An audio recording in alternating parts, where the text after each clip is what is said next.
Well, sooner than later, he said, the member of parliament there for North Ton Okujeto Ablakwa. Well, we're going to be talking about fuel price hikes, and that was just a teaser that we brought you on the Sarah Adwoa-Safo situation. We're going to get into it for certain as we talk the big stories for today. The e-levy is on the table, the town halls that have been organized, and what we're spending in terms of the state on that, and whether we need all of that, and the Sarah Adwoa-Safo bit. But joining us for the conversation, Andrew EGYAPA MERCER. He is a member of parliament for 2nd D, and he is Deputy Energy Minister. He joins us via Zoom. If you can hear me, Andrew, a very good morning to you. Good morning, Akapu. How are you doing? I am very well. I'm very well. Thank you so much for joining the conversation. And if you don't mind, we could do a first name basis, on the show. Right. So you can just call me Ben. Right. We also have Murtala Mohammed, Member of Parliament for Tamale Central. Murtala, thank you for joining. Thank you. My pleasure. I know you have a lot to say. Hold it for now. Let me start with you, Andrew. So, just to chip in, fuel prices seem to be inching up. I think the last time you came, we spoke about some of those issues. And even before 2024 comes and your party, the MPP, has the opportunity to break the 8, it appears fuel prices are in a comfortable lead because they've already broken the 8. How do you react to the current fuel prices and the transport fare increments? Well, let me say good morning to your cherished viewers. And surprisingly, I got an invitation that I should join via Zoom because I was available to attend upon your studio. It's always exciting to be there physically to deal with the issues. Then, of course, it gives you more interaction, as opposed to engaging virtually. But having said that, we were told that you were busy with work in your constituency, 2nd D. Well, I was out of town yesterday, but I got back late yesterday evening, and so when the communication came, it said that I should join via Zoom. So as you can see, I'm sitting in the office. Right. I just drove from the house to get to the office,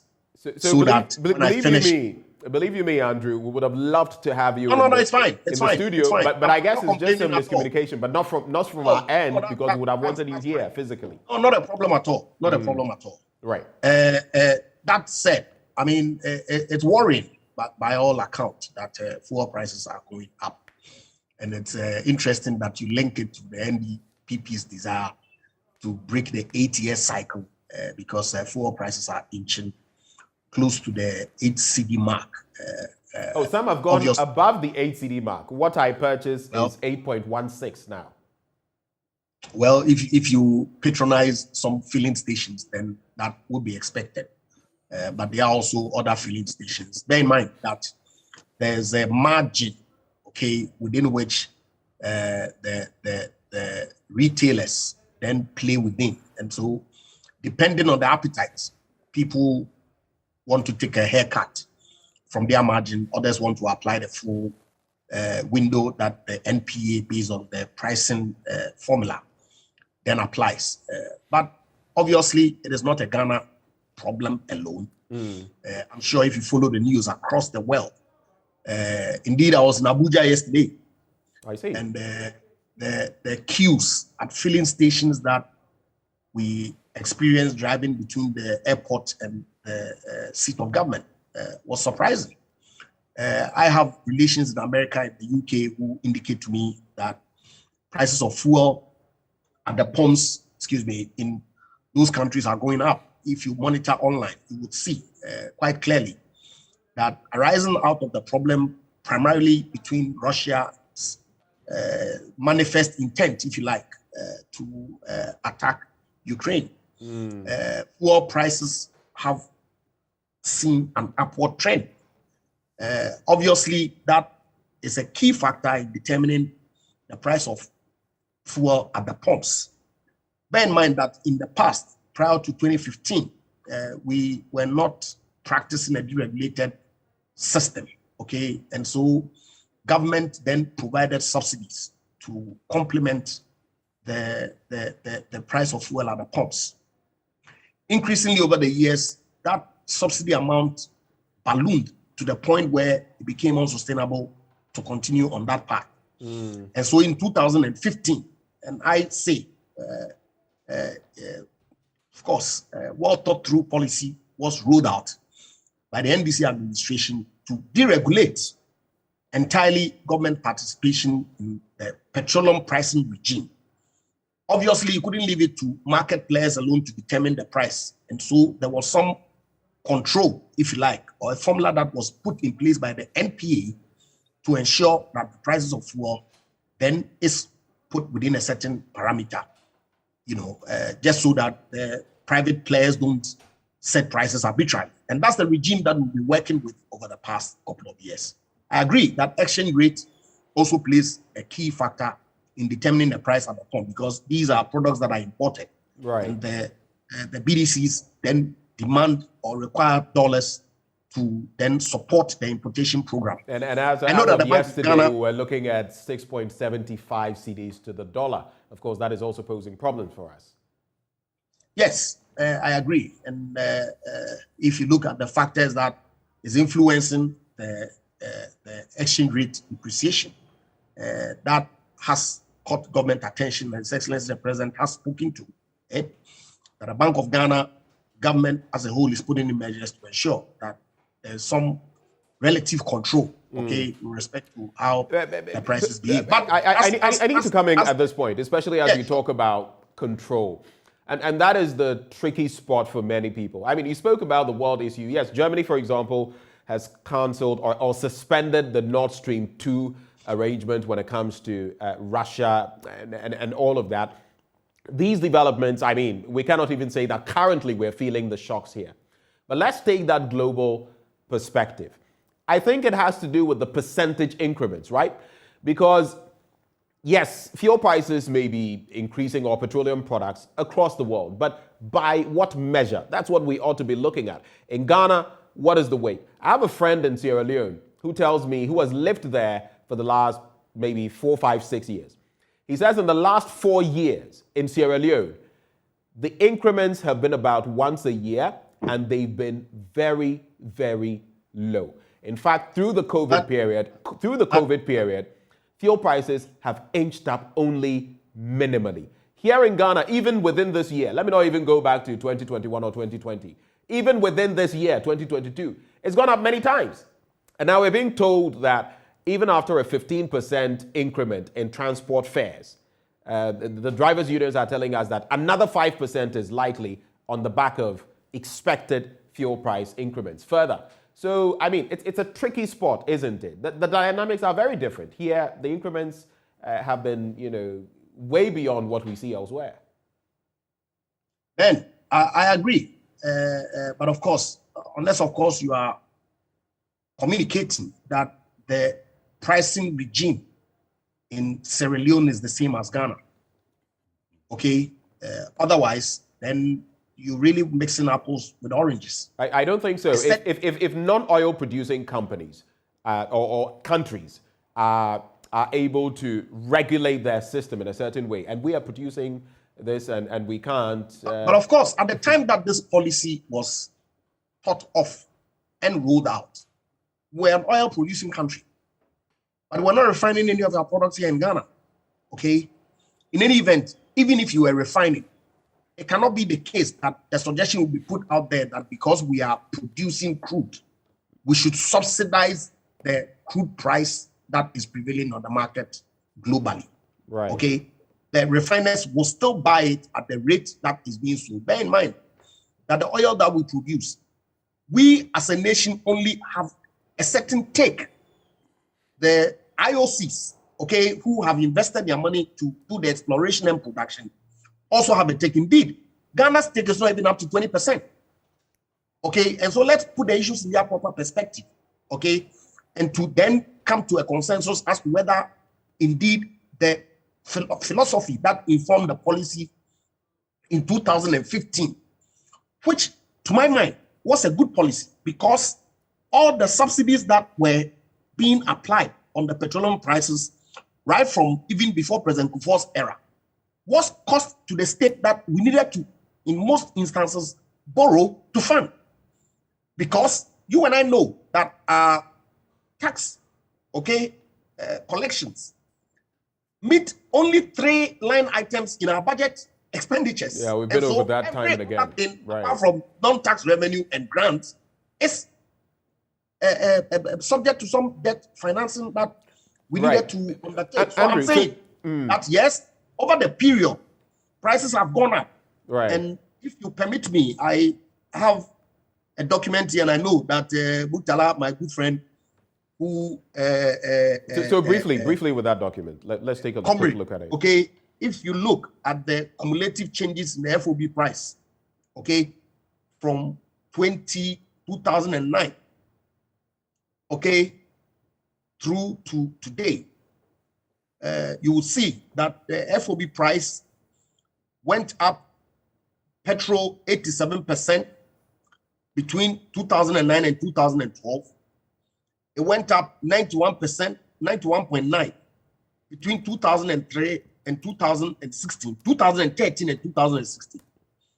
It went up by 20.1% between 2017 and 2020. And then it's gone up between 2021 and 2022 by 50.8%.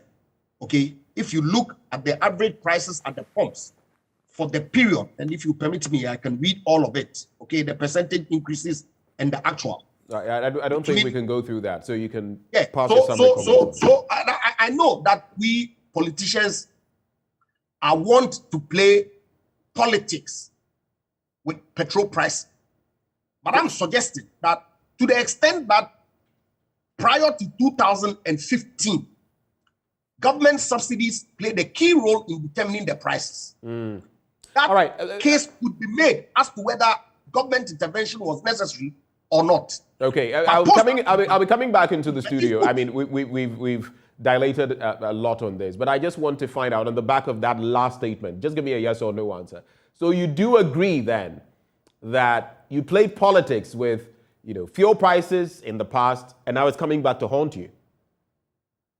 I said politicians. Yes, but did you play politics with it? And now is it playing out negatively against you? Look, we're in this country when the NDC told us that when they come to power, they're going to reduce petrol prices. Andrew, can you give me a yes or no answer to that? Did you play politics with... I'm going to give you a yes or no answer. I'm saying to you that we politicians across both aisles, want to play politics with the petroleum prices. But a certain point, which the NDC rightfully introduced, was to take government participation in the price setting, and so post that period, we ought to begin to have a conversation whether we will continue on that path. All right, thank you, Andrew. Right, and have a conversation on it. Okay, Murtala, your quick take on these dynamics right before we get into the other matters of concern. Good morning. Good morning to my friend out there. I think that condom matters so much in politics. In one breath, when we made a reference to Sierra Leone, he says, don't mix oranges with apples. Yet, he found it convenient to mix oranges with pebbles. With pebbles? Yes, when he was talking about the challenges in Nigeria, challenges in America, that he has friends in America and in Europe, that there is a global challenge as a result of the problem between Russia and Ukraine. Yet he found it very convenient to compare the fact that the Americans are experiencing that it is not something that is strange if you experience that. Yet when you made reference to Sierra Leone, he quickly said, don't mix oranges with pebbles. And let me also state that this is not the first time we have challenges globally, challenges that have direct, effect on petroleum prices or crude oil prices across the globe. Under the NDC, we experienced that several times. Under the MPP, we continue to experience that. He also found it very convenient and rather disingenuously to talk about things that occasioned the increases in prices of fuel without talking about the tax buildup. That was the bane of the argument that the MPP made. When we made references to global challenges, when we made references to rise in prices of crude globally, they said, no, it is not just the rise in prices. It has to do with the taxes imposed on the petroleum price. So what has changed? I think that let's respect the people of this country. And in fact, this attempt to tell us that no, under the NDC, it increased by this percentage under this. We are not, look, the ordinary man walking on the street is not interested in these percentages. It's interested in how much was it sold. When you went to town, making a whole lot of noise about petroleum, prices of petrol and other petroleum products when the NDC was in office. How much is it now? That is what is in the interest of the people of this country. And the reasons why Ghanaians voted the NDC out was the falsehood you peddled. You tried to hoodwink them into believing that you had the magic one. Now, you talk about the CD and the dollar. And they say, oh yeah, it could also be one of the, in fact, it's a major reason why prices of, petroleum products are escalating. And it has to do with how you mismanage the economy of this country. The reason why we are finding this challenge is mismanagement. Now, when you said that, oh, you bought it at 8 cities, 8.16. And say, oh, depending on where you bought it. I mean, should this be depending on where you bought it? It doesn't still matter. The petroleum prices have actually crossed the 8. They've already broken the 8. The euro has, in fact, it has even set another record. It has broken the 8. The pound has broken the 8. What is left to be broken is the mess that this government has created. And there is no denying the fact that the ordinary man walking on the street is crying. The reason why we have this, and that is why all the time I talk about this, we were spending about $500 million importing rice into this country. This government is now spending over $1 billion. And these are official statements from government. What has occasioned that? If you have mismanaged the economy and the challenges come upon you, you should be apologizing to the people of this country today. You should be telling them that we beg you, we peddled falsehood, we deceived you into believing that we had the magic one. And I was happy on my way. I was listening to Joy Radio. And so one economist once said, if your exchange rate is if your economy is if your fundamentals are weak, the exchange rate will expose you. And a texter said that if the fundamentals of the economy are weak, the excruciating economic conditions that the people of this country go through will expose you. So I don't want to waste my time on this topic because, frankly speaking, when you begin to assess the pain of people at a distance, these are the kinds of comments. And it resonates in all the commentary that is made by MPP and MPP spokespersons in the matter of this. Stop comparing. You see, this idea that has so much to the ordinary Ghanaian is when you begin to say, let me give you the figures, I know they will do politics with it. And when you ask him that, oh, did you do politics with it? He was not being candid enough to say, yes, we did politics with it. If he asked me that question, I will tell you. Yes, I was about to ask you that. Do you agree we shouldn't do politics as far as, petroleum products? Look, I'm saying that the issue of governance in a democracy is political. The decisions we take in this country is politics. We have agreed as a state not to be governed or ruled by a military dictator. We have agreed to charter the path of democracy. And all aspects of democracy anchored on politics. It's a competitive politicking. So there is nothing wrong doing politics with these kinds of things as long as the politics you do are justified. Right. Now, if you told me that the reason why petroleum prices were higher under the NDC was not only because of global, hike in prices of crude, but it had to do also with the tax buildup. The decision to remove those taxes, that particular decision is a political decision. So if you told me that under the NDC, accept it, that yes, this thing is also applicable under this government. But when you begin to say, oh no, it's about politicians. The NDC is not ruling this country today. The political party that's ruling Ghana today is the MPP. So this attempt always to say politicians, and I have realized one thing, particularly from section of the civil society, organizations and some, that is how all politicians are.